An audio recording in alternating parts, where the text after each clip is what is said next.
நிலையற்ற இந்த வாழ்க்கையில நிலைச்சு நிக்கிறது நாம செய்யற தர்மம் மட்டும்தான்.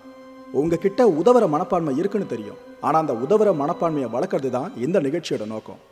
இன்னும் இந்த பூமியில உதவுற கர்ணன்கள் இருக்கீங்க அப்படின்ற நம்பிக்கையோடு உதவி தேவைப்படுறவங்களை தேடி பயணிக்கிறோம். மனிதம் வாழ்ந்தா மட்டும்தான் மனிதன் வாழ்வான். ஆதரவு தந்து அடையாளம் கொடுக்கலாம். எல்லாம் மாயா. தொடர்புக்கு கார்த்திக் மாயகுமார் 9@gmail.com.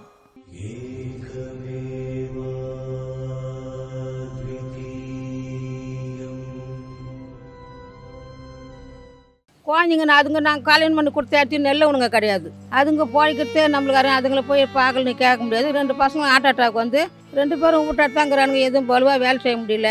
என் குறை அப்படி ஆகி போச்சு. அதுங்க தகுதியாக வாயலை. நான் நெல்லை தான் கொடுத்தேன். அப்போ நெல்லவனு சொல்லி கொடுத்துட்டேன். நல்லா இல்லை. அது என்றைக்கு அம்மா கண் தரப்பாலோ போனால் தான் நான் போயிடணும்னு நான் தெரியல. அம்மா என்னை கொண்டு விட்டாலும் நல்லா இருக்கும். இருந்து இதெல்லாம் பார்க்கக்கூடாது. என்ன சார் இருந்து நம்ம எல்லாத்தையும் பார்த்துருக்கேன். என்னால் முடியல, சவிக்கல எனக்கு.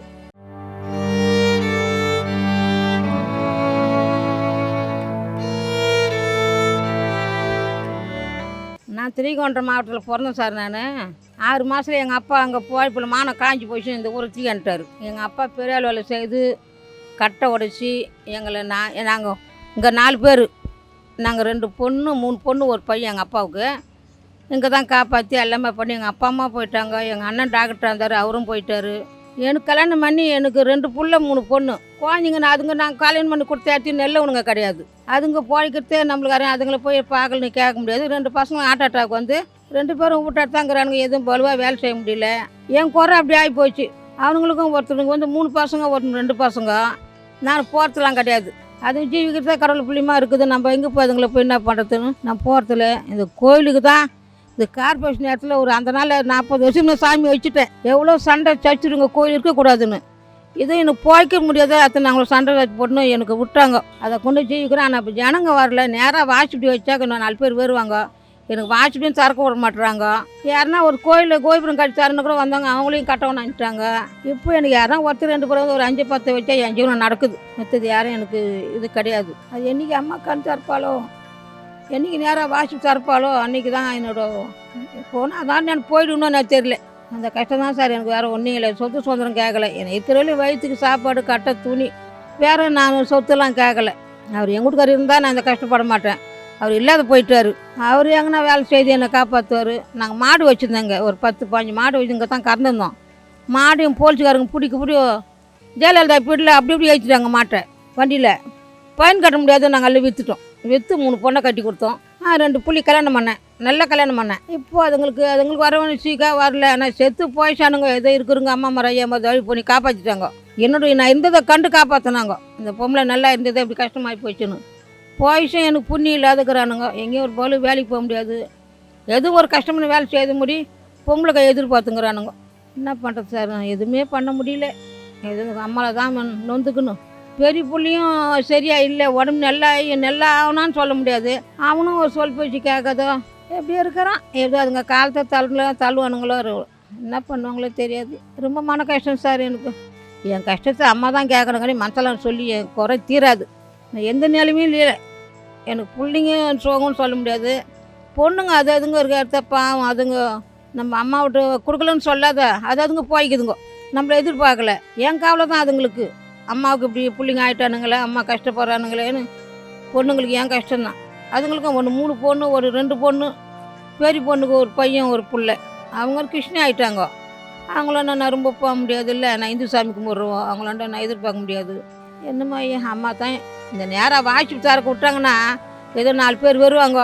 எனக்கு ஒரு 4 பேர் 10 ரூபா தட்டில் வச்சு எனக்கு போகிறோம் சார். எனக்கு அம்மாவுக்கும் பார்த்துக்குவேன். ஒரு கோலமாக வாங்குவேன், குங்குமம் வாங்குவேன், பன்னீர் வாங்க என்ன வேணுமோ ஒரு நாளைக்கு வாங்கிக்குவேன். ஆனால் அது நேராக வாசிப்பில் ஊடுன்னு சொல்லிட்டு போயிடுறாங்க. எல்லாம் போகிறவங்க நம்ம சொன்னால் தான் வர்றாங்க. அதான் சார் வேறு நீளம் இருக்கும். கோயிலுக்கு வந்து நேராக வாசிப்பு திறக்கணும். அதுக்கு அம்மா யாருன்னா போய் அந்த வாசிப்பு திறக்க வைக்கணும். அந்த கார்பரேஷனில் தான் அவங்க நெல் பூச்சி கொடுத்து சரி திறந்துக்குமான்னு சொன்னால் யாருன்னா திறந்து கட்டி கொடுத்துருவாங்க சார். எனக்கு கார்பரேஷன் தான் விட மாட்டுறாங்க. ஏன் வாய் நேராக தரப்போகிற கார்பரேஷன் இடம் இல்லை சாமி எடுத்துன்னு போயிட்டுன்றாங்க. இங்கேயே வச்சுக்கிற சாமியை எடுத்துன்னு போகணும் கூட பெரிய சண்டாச்சு சார் எனக்கு. அது நான் இங்கே எப்படி நான் சாமி எங்கே கொண்டு வைப்பேன்? அங்கே தான் அம்மா இருந்த இடமாச்சு. ஒரு சாமியார் வந்தார். அந்த சாமியார் சொல்கிறாரு இங்கேயே தான் இருக்கணும் அம்மா, எங்கேயே எடுத்துக்கிட்டு இடமாச்சு வைக்காத நீ. ஒரு சாமியார் அரிகாரப்புறம் வந்தார் சாமியார். அவர் வந்து 4 வருஷம் பூஜை பண்ணார் சாமி. அம்மா இங்கே இருக்கட்டும், நீ ஒன்றும் கவலைப்படாத, இங்கே இரு, பயந்துக்கு சாமி எடுக்கிற வேலை வச்சுக்காதுன்னு சொல்லிட்டாரு அந்த சாமியார். எங்கள் வீட்டுக்காரருக்கு ஃபஸ்ட்டு பெரிய வேலை சேர்ந்தார். அப்போல்லாம் வந்து 2 ரூபா ஒரு நாளைக்கு 2 ரூபா 2000 தான். அப்புறம் இந்த வந்து கூலி ஏறி மாடு இருந்துச்சு எங்கிட்ட. அந்த மாடு வச்சு ஒரு 10-15 மாடு இருந்து நாங்கள் மாடு இந்த கோயிலுக்கெல்லாம் பால் ஊற்றி நாங்கள் போயிச்சிருந்தோம். எனக்கு 5 பசங்க, அதையும் அபியம் ஸ்கூலில் படிக்க வச்சோம், படிக்க வச்சார், எல்லாம் சம்பாதிச்சு கொடுத்தாரு. நான் அப்பெல்லாம் குடிக்க மாட்டார், எங்கள் வீட்டுக்கார் குடிக்க மாட்டார். அப்போ குழந்தைங்களாம் காப்பாற்றினா எல்லாம் கல்யாணம்லாம் பண்ணினே. ஆனால் இப்போ எனக்கு வந்து மருமனுங்க சரி கிடையாது, 2 பேர் சரி கிடையாது. எங்கள் வீட்டுக்கார் நல்லா சம்பாதிச்சு கொடுத்தாரு. கட்டடத்து வேலை எடுப்பார், பெரிய வேலை செய்வார், கான்ட்ராக்ட் எடுப்பார், நல்லா சம்பாதிச்சு கொடுத்தாரு. வாரமான கூலி கொடுத்தாக்கா அப்படி அவருக்காவது 1000 ரூபாய் தான் கட்டு அப்படி கொடுப்பாரு. அவர் இப்போ அவர் செத்தார். அவர் உடம்பு இங்கே வந்து வீழ்ந்துட்டார். கியோ ஒருத்தங்க கூட எங்கே பம்ப்ஷனுக்கு போய் குடி ஊற்றிட்டு வந்து தள்ளி விட்டோம். பாத்ரூம் மாட்டை ஊஞ்சிட்டு இருக்கிறாரு. அது அப்படியே வீங்கி போய் அப்படியே பரப்பாகி போய் ராயப்பாட்டி போனால் கேன்சல்ட்டாங்க. அவர் கேன்சல்லாம் ஒன்றும் கிடையாது. அப்புறம் அப்படியே 2-3 நாள் தான் படுத்தார். 2-3 நாளில் தண்ணி வண்ணி இறங்கலை, சாப்பிடல, வாய் தண்ணி பேசலை. 2 பசங்களும் ஆட்டாட்டம். முன்ன பெரியனுக்கு வந்தது, ஐயா அண்ணன் இப்படி ஆகிட்டாருன்னு அவன் வந்தான் பாரு, அவனுக்கு அப்படி அதிர்ஷ்டம் ஆகி வீந்து அவனுக்கு அதேமாரி செட்டினார் ஆஃபீஸாங்க ஒன்று காப்பாற்றினாங்க. எல்லாம் பசங்க பேசுவானுங்க கொள்ளுவானுங்கண்ணா. அவன் என்ன பிள்ளைங்க சம்பாதிச்சா தைரியமாக போகலாம், பிள்ளைங்க சம்பாதிக்கல. ஏன்டி பிள்ளைங்க சம்பாதி நீ வரன்னு கேட்க அந்த சொல்லு வச்சுக்கல. பிள்ளைங்க சொல்லு என் பெரியமா ஒரு அளவுக்கு சாப்பாடு கொடுப்பா. என்ன ஒரு நாளைக்கு நான் வந்து ரொம்ப வச்சுக்கிறதில்ல.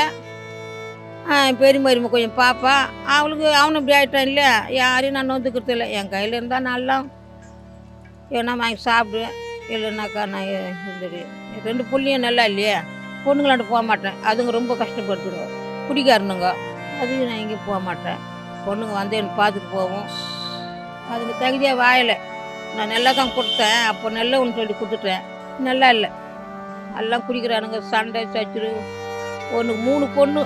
அந்த 3 பொண்ணு அது எப்படி காப்பாற்றணும், அது 2 காவலை. இதுக்கு 2 பொண்ணு நடு பொண்ணுக்கு. அந்த 2 பொண்ணையும் படிக்க வச்சு என்னைக்கு கஷ்டத்து வந்து குடிக்காரனாண்ட, அது பெரிய கஷ்டம். எத்தனை நினைக்கிறது. அம்மா என்னை கொண்டு முட்டாலும் நல்லா இருக்கும். இருந்து இதெல்லாம் பார்க்கக்கூடாது. என்ன சார் இருந்து நம்ம எல்லாத்தையும் பார்த்துருக்கு, என்னால் முடியல, சவிக்கல எனக்கு. ஏதோ ஒன்று ஒரு அம்மாவை வச்சுட்டோமே, இது யார் நம்மள மாரி ஒரு தகுதியான ஆள் வந்து அம்மாவை பார்த்துக்குவாங்களான்றது தான் ஒரு கஷ்டம். இப்போ எனக்கு எங்கள் வீட்டுக்கார நல்லா இருந்தேன், எங்கள் வீட்டுக்கார நல்லா சம்பாதிச்சு கொடுத்தாரு, பிள்ளைங்கள காப்பாற்றினேன், கல்யாணம்லாம் பண்ணேன், எல்லாமே பண்ணேன். இப்போ ஒரு போன பொறுத்தான் ரொம்ப கஷ்டம். நம்மளுக்கு வருமானம் இல்லாத போச்சு. இது இந்த அம்மாவுக்கு அந்த கோயிலில் சேர்த்தா உனக்கு எதுவும் இல்லை நான் பார்த்துக்கிறேன்ட்டு கொண்டாந்து வச்சா என்ன. ஆனால் அந்த கொரோனா வந்து ஜனங்க 1-2 வரல. அதுக்கு முன்னே ஒரு அளவுக்கு வந்தாங்க. இப்போ இந்த கொரோனா வந்து ஜனமே இல்லை. ஒரு நாளைக்கு ஜீவிக்கிறது கடவுளோட புண்ணியமாக இருக்குது. ஒரு நாளைக்கு ஒரு 50 ரூபா கிடச்சா கூட எனக்கு போகிறோம். ஒரு 30 ரூபா எடுத்துக்க, ஒரு 20 ரூபா அம்மாளுக்கு அண்டங்கண்ணை வாங்கிக்குவேன், எதை பண்ணுவேன். இப்போ அதெல்லாம் கொரோனா வந்து எல்லாம் சுத்தமாக போயிடுச்சு சார், போச்சு. இனிமேல் கொரோனா இன்னொரு அளவு வருதாமே, அது என்ன ஆளையே தெரியாது.